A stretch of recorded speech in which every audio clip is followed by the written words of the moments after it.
E aí pessoal do canal, tudo bem? Estamos aqui para mais um bate-papo muito legal. E hoje nós vamos falar um pouco sobre teoria, aquele conhecimento que é necessário o operador, aquele que quer ter uma arma de fogo, possuir.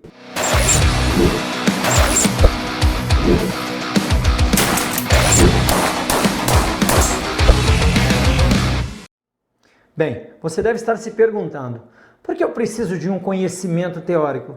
Você, Marcelo Adriano, você é o que para me passar esse conhecimento? Eu não sei se você sabe, eu sou professor de Direito Processual Penal e você deve entender que existe todo um arcabouço teórico que é importante conhecer para você poder utilizar a sua arma de fogo com segurança jurídica, para adquirir sua arma de fogo com segurança jurídica, para portar a sua arma de fogo com segurança jurídica.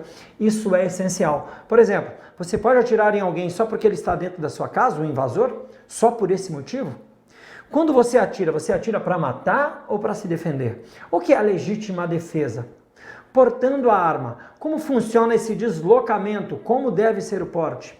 Dentro da sua residência, você pode portar uma arma? Sim ou não? Na sua propriedade rural, você pode portar a arma? Veja, se você não tiver o porte, é claro, né?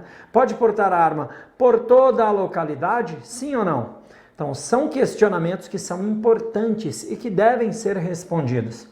E nós aqui do canal vamos justamente produzir esse tipo de conhecimento para você, de forma direta, clara e objetiva, com exemplos práticos para que você possa entender e efetivamente conhecer, agir com segurança jurídica. Afinal de contas, arma de fogo não é brinquedo e a utilização da arma de fogo pode trazer muita dor de cabeça se você não souber o que está fazendo. E muitas vezes um pequeno detalhe pode fazer muita diferença no resultado final. Veja que, por exemplo, se um bandido invadir a sua casa e você tiver que atirar nele, mesmo em legítima defesa, vai ser aberto um procedimento investigativo, vai ser aberto um inquérito policial. Dependendo da situação, você pode até ser preso em flagrante. Agora, se você tomar alguns cuidados, algumas precauções jurídicas, se você conhecer, entender o arcabouço jurídico, e aí você não precisa ser jurista para isso, tá? Basta você entender minimamente algumas condutas e como isso funciona, você vai ter essa situação vai ter um desenvolvimento muito melhor, muito mais tranquilo, tá? E é isso que eu estou aqui, é para isso que eu estou aqui, para trazer esse tipo de informação para você, para fazer um atalho, tá bom? Porque quando você atirar em alguém e você vai ter que ir para a delegacia. Estiver lá na delegacia, a sua vida fique mais tranquila. As coisas fiquem mais claras para a autoridade policial. O trabalho do seu advogado, se acaso você nomear um, vai ficar bem mais fácil, bem mais tranquilo, tá? Basta você tomar alguns procedimentos. Isso é muito importante para você, mais uma vez, ter segurança jurídica. E sobre o que nós falaremos hoje? Vamos falar sobre a base? Vamos aprender então aquilo que regulamenta a arma no Brasil? Então eu vou fazer uma série sobre todo esse arcabouço jurídico necessário e nessa série eu vou colocar vamos falar sobre os principais mandamentos jurídicos que estão relacionados ao uso da arma de fogo. Desde aquilo que regulamenta como comprar, como a documentação, as definições, tá? Como tirar o porte, o que é o porte, até aquilo que é aplicado no dia a dia, onde nós vamos analisar de forma direta e objetiva. Se acontecer isso, o ideal é que se resolva assim. Se acontecer assado, o ideal é que se resolva assim. Isso vai te fazer um operador, um atirador, um proprietário de arma muito mais completo no sentido de agir com muito mais segurança, tá? Muito importante esse vídeo de hoje como base. Base para quê? Base de conhecimento. Porque lá na frente eu não vou poder ficar voltando, eu vou toda hora para os mesmos conceitos.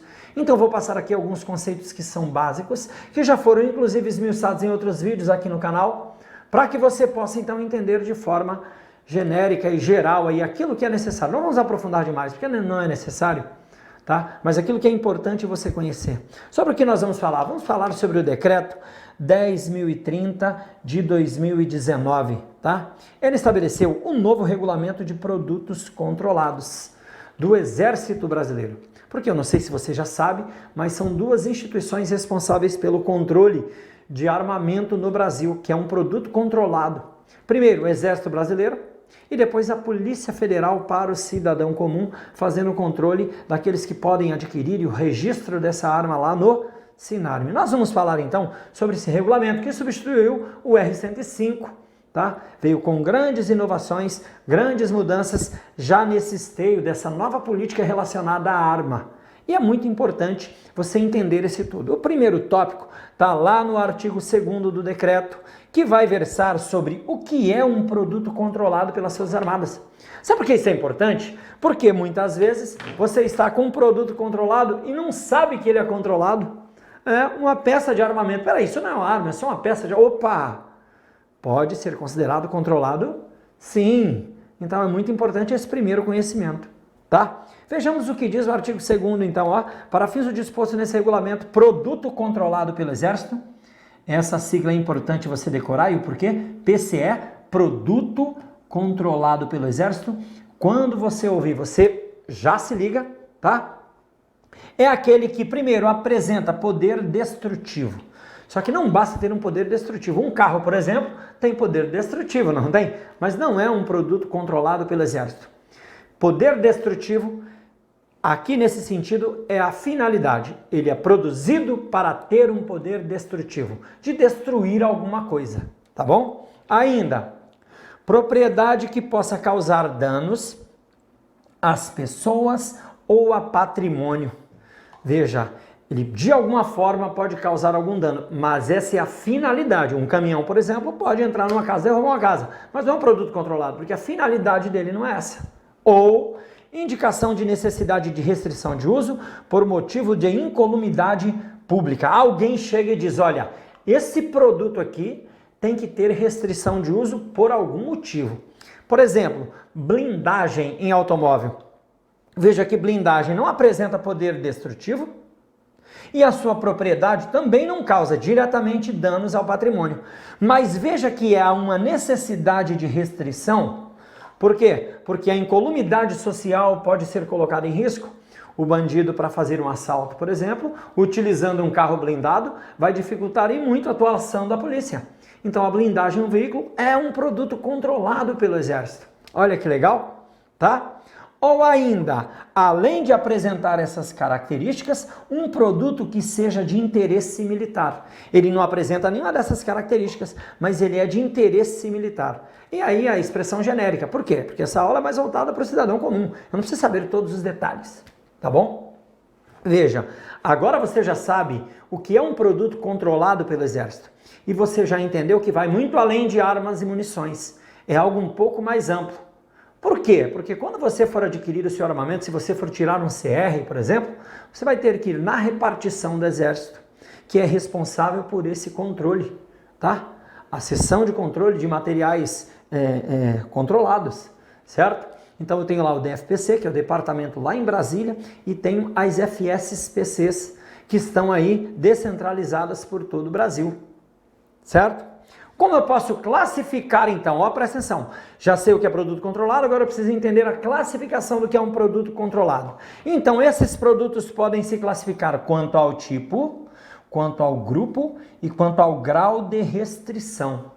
Tá? Então eu posso fazer classificações. É importante você entender. A sua arma está em que tipo? Ela está dentro de que grupo? E qual grau de restrição que a arma que você pretende ter tem?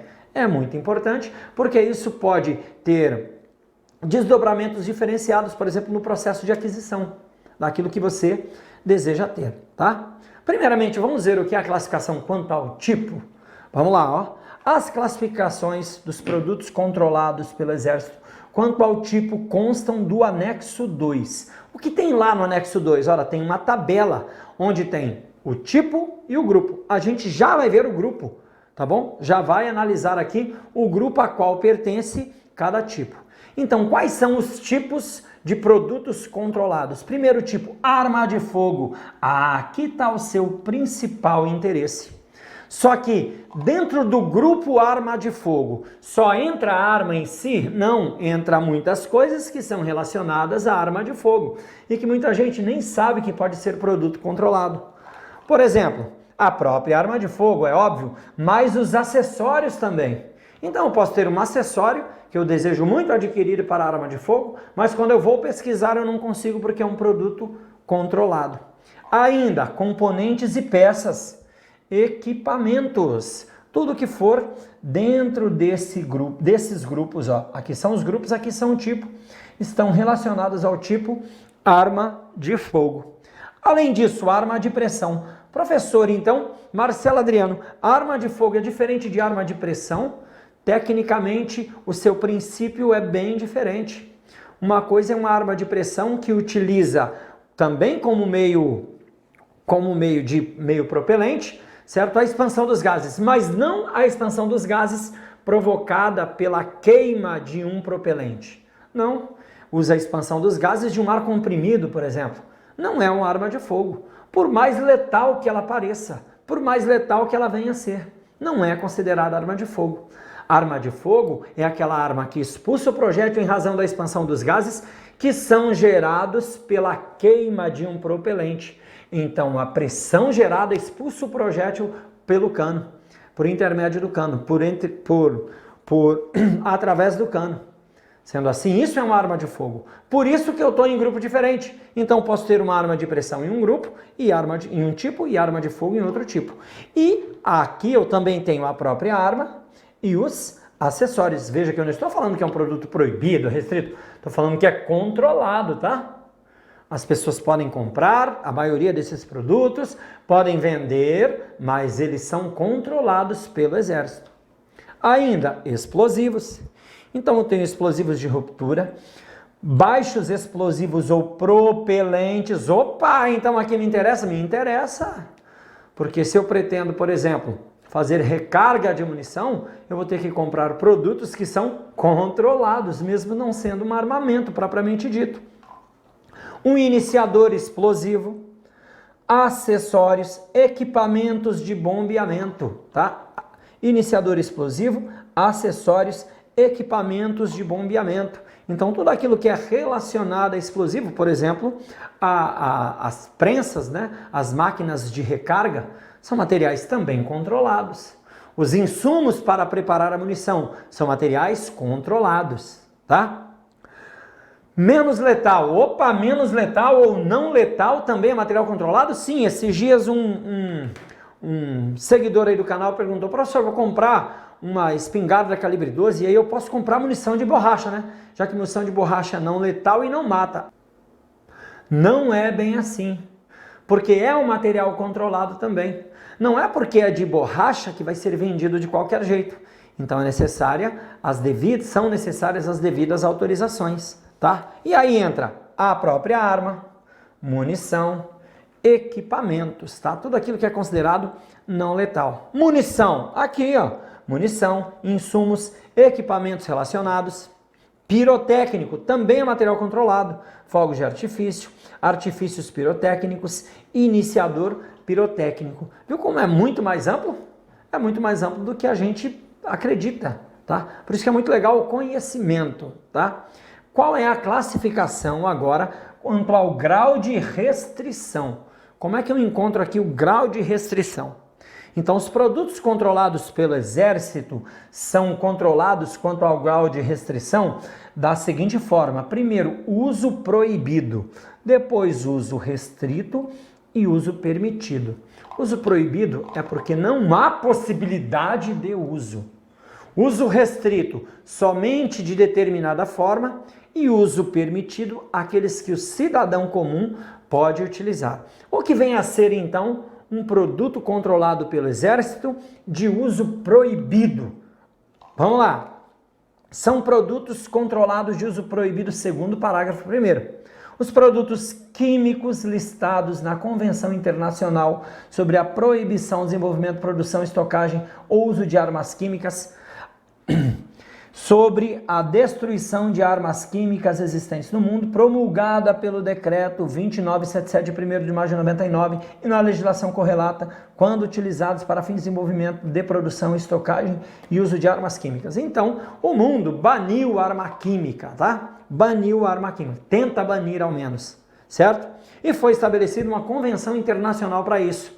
E todos os signatários, todos aqueles países que assinaram, se comprometeram em não permitir a produção ou uso desse tipo de arma, tá? Por exemplo, o gás mostarda, que era amplamente utilizado na guerra. Só um exemplo aqui de uso proibido, só a título de curiosidade, tá? Além disso, armas de fogo de uso proibido, como nós vimos, e as munições de uso proibido. Exemplo de arma de fogo de uso proibido, que está estabelecido lá no decreto que regulamenta o Estatuto do Desarmamento. Aquelas armas dissimuladas, que não parecem arma, que parecem objetos. São armas de fogo de uso proibido no Brasil. Muita gente não sabe disso, tá? E ainda, as munições de uso proibido. Exemplo de munição de uso proibido. Aquelas munições que contenham gases químicos, gases tóxicos que podem trazer a morte. São munições também de uso proibido. Mas tem munição que carrega gás? Tem, a própria calibre 12. Tem munição que leva gás. Sabia disso? Tem munição que leva gás. Só que são gases lacrimejantes somente, que entram então lá na classificação de material não letal. Entendemos? Vamos lá. E o que vem a ser de uso restrito? São produtos controlados de uso restrito. As armas de fogo de uso restrito. Como, por exemplo, o revólver no calibre 454 Cazoo. Tá? É um calibre, uma arma de uso restrito. Não são todas as pessoas que podem ter. Para ter uma arma como essa, eu tenho que ter o CR, tem que ter uma autorização específica. Além disso, os acessórios de arma de fogo que tenham por objetivo suprimir ou abrandar o estampido, né? Os silenciadores são equipamentos de uso restrito. Professor, então não posso comprar um silenciador como cidadão comum? Não, você não pode, tá? Modificar as condições de emprego conforme regulamentação do Comando do Exército. Então veja aqui, se for alterar a arma de forma que torne uma arma semiautomática em automática, também não pode, tá? E as de uso proibido, como nós vimos. As munições de uso restrito. Ora, se eu tenho uma arma que é de uso restrito, a munição para ela também será de uso restrito. Por exemplo, o calibre 500 Magnum. 500 Magnum é um canhão ali na mão do peão, certo? 762, um canhão, tá? Um fuzil 762. Ainda, os explosivos e os iniciadores e os acessórios, os veículos automotores com blindagem, as munições de uso restrito. Então, se tiver uma blindagem para munição de uso restrito, é considerado também de uso restrito, conforme estabelecido em norma editada pelo Comando do Exército. As proteções balísticas contra as munições de uso restrito, conforme estabelecido em norma editada pelo Comando do Exército. Então, as proteções balísticas, os coletes balísticos também são assim considerados. Os agentes lacrimogêneos e seus dispositivos de lançamento. Os produtos menos letais, tudo de uso restrito. Por isso que o cidadão não pode bater lá na porta da loja e querer comprar munição de borracha, por exemplo. Munição de gás lacrimogêneo é de uso restrito, tá? Não pode adquirir como um cidadão comum. Os fogos de artifício de classe D, que não nos interessa aqui, porque é um detalhamento que não tem afinidade com o nosso objetivo, tá? Além disso, os equipamentos de visão noturna ou termal de emprego militar ou policial. Então veja, se você vai comprar um equipamento de visão noturna para sua arma sendo de emprego militar ou policial, é de uso restrito. Você vai ter que atentar para as restrições da aquisição e da utilização desse tipo de equipamento. Os produtos controlados pelo Exército, que apresentam Os produtos controlados pelo Exército, que apresentem particularidades técnicas ou táticas direcionadas exclusivamente ao emprego militar e policial. Como, ora, o próprio Exército é que vai fazer essa classificação. Se houver essa classificação para esse produto, ele será considerado de uso restrito. Ainda, os redutores de calibre de armas de fogo de emprego finalístico militar ou policial. Só para os de emprego finalístico militar ou policial. Veja que eu tenho uma gama muito grande de material de uso restrito que muitas vezes você nem sabia, tá? E o que é de uso permitido, afinal, Marcelo Adriano? Afinal de contas, bem, são os produtos controlados de uso permitido, os não relacionados aos parágrafos 1º e 2º. Ou seja, é por exclusão. Aquilo que não está como uso proibido e como uso restrito, eu considero como uso permitido, tá? É assim que funciona. Bem, agora nós vamos ver algumas definições trazidas pelo decreto que versam sobre a definição em si. Vou citar um exemplo ou outro, mas é muito bom você ter guardado isso na memória, tá? Primeiro, o que é arma de fogo? Se você não sabe o que é arma de fogo, eu tenho um vídeo aí no canal explicando o que é uma arma de fogo e as suas principais classificações, tá? Vamos lá. Arma que arremessa projéteis empregando a força expansiva dos gases. Qualquer gás? Não, tem que ser gás gerado da combustão de um propelente confinado em uma câmara, normalmente solidária a um cano, que tem a função de dar continuidade à combustão do propelente, além de direção e estabilidade ao projétil.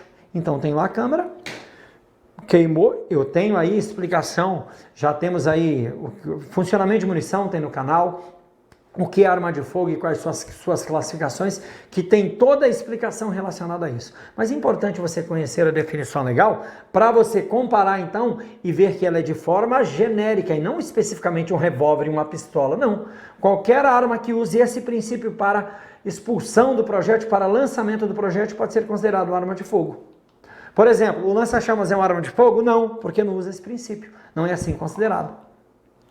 Vamos lá, arma de fogo de repetição, arma em que a recarga exige ação mecânica do atirador sobre um componente para a continuidade do tiro. Também está lá no mesmo vídeo, por exemplo, revólver, tá? A espingarda calibre 12 Pump, são exemplos de armas de repetição.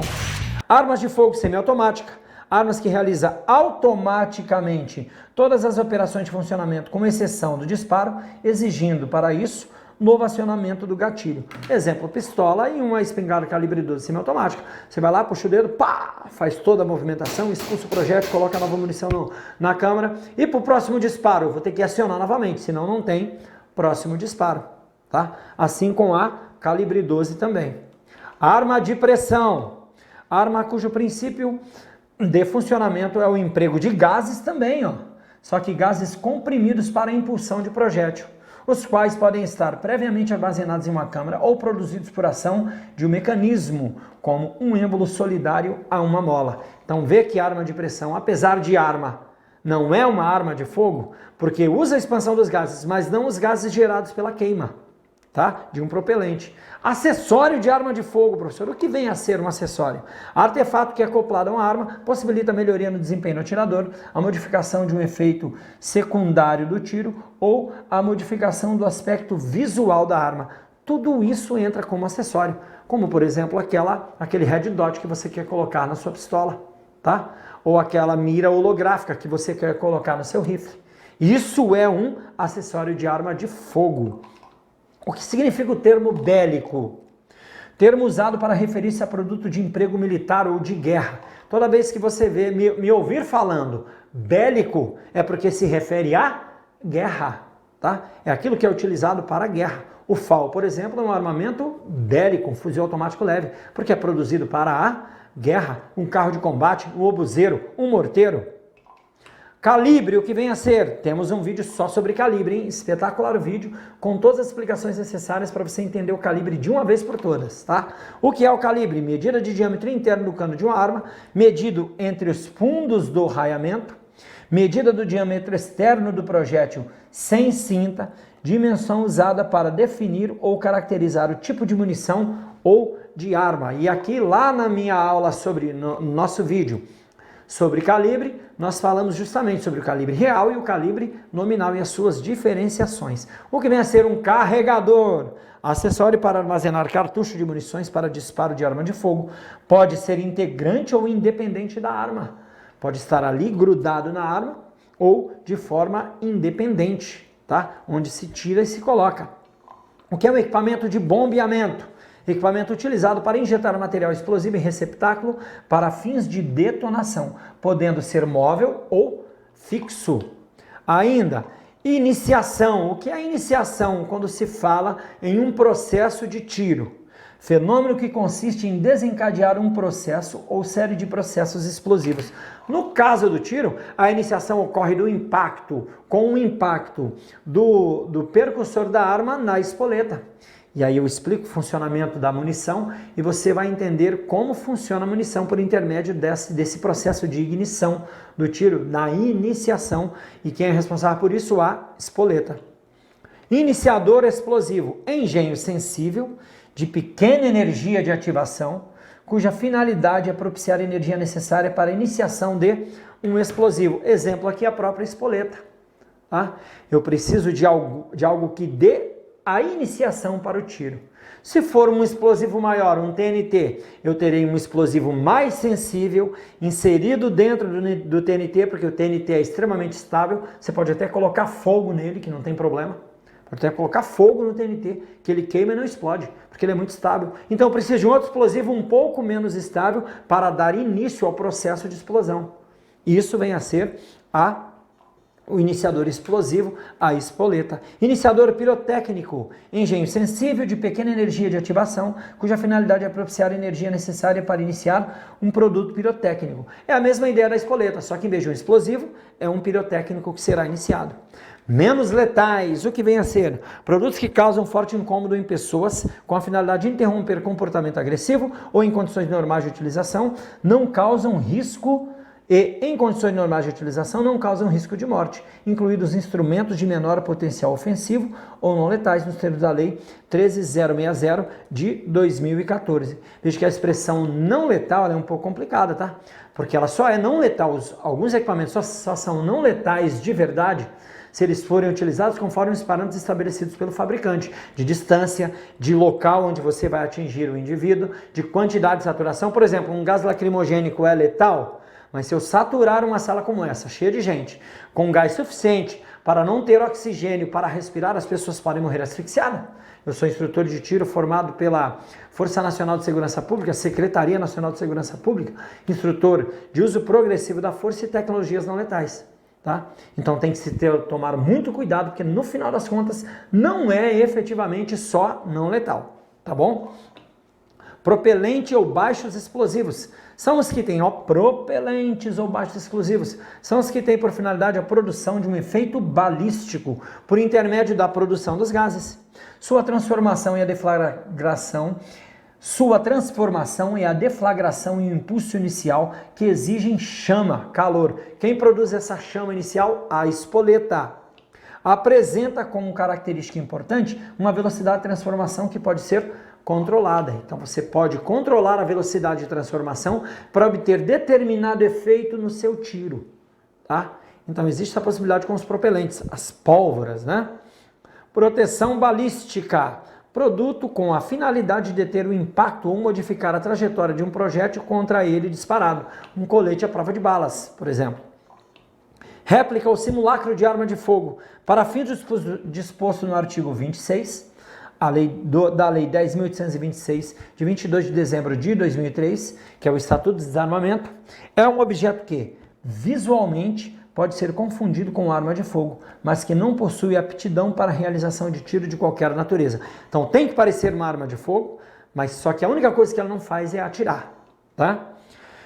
Trem explosivo, nome dado ao arranjo dos engenhos energéticos cujas características de sensibilidade e potência determinam a sua disposição de maneira crescente com relação à potência decrescente, com relação à potência e decrescente com relação à sensibilidade. Não entendi, Marcela Adriana. É o seguinte, ó, eu preciso explodir determinada carga de um explosivo extremamente estável, como o TNT. O que eu preciso? Eu preciso compor, então, um trem de mecanismos, tá? Onde eu preciso, primeiramente, da carga principal, mas só a carga principal eu não consigo fazer a detonação sozinho, porque ela é estável. Mesmo se eu colocar fogo, jogar no fogo, ela queima e não explode. Não vai fazer isso, tá? É só brincadeira. Brincadeira não. É só informação técnica. Não vá arriscar. Ele pode exudar, por exemplo, e suar, vamos dizer assim, outros componentes químicos que podem explodir, tá? Falando em condições normais. Então não faça esse teste em casa. Pega o TNT lá, o petardo, só que eu não consigo explodir. O que eu faço? Eu faço um trem, tá? O que quer dizer então esse trem explosivo? Eu vou colocar a carga principal, vou colocar uma outra carga inicializadora bem menos estável, e vou procurar uma forma de iniciar. Em regra, isso aí já me resolve. Mas eu posso ter outros explosivos intermediários para gerar, por exemplo, mais segurança. Tá? Então, por exemplo, eu posso pegar um cordel detonante, aí a espoleta para detonar o cordel detonante, que por sua vez vai explodir a carga principal. Entendemos? Para os próximos vídeos nós vamos tratar de outros temas que são relevantes. Temas jurídicos, como por exemplo, a legítima defesa para aquele que está defendendo sua propriedade e sua família. Espero que tenham gostado do vídeo aí, bastante informação. Assista quantas vezes for necessário para que você massifique bem tudo isso aí. Valeu? Até mais!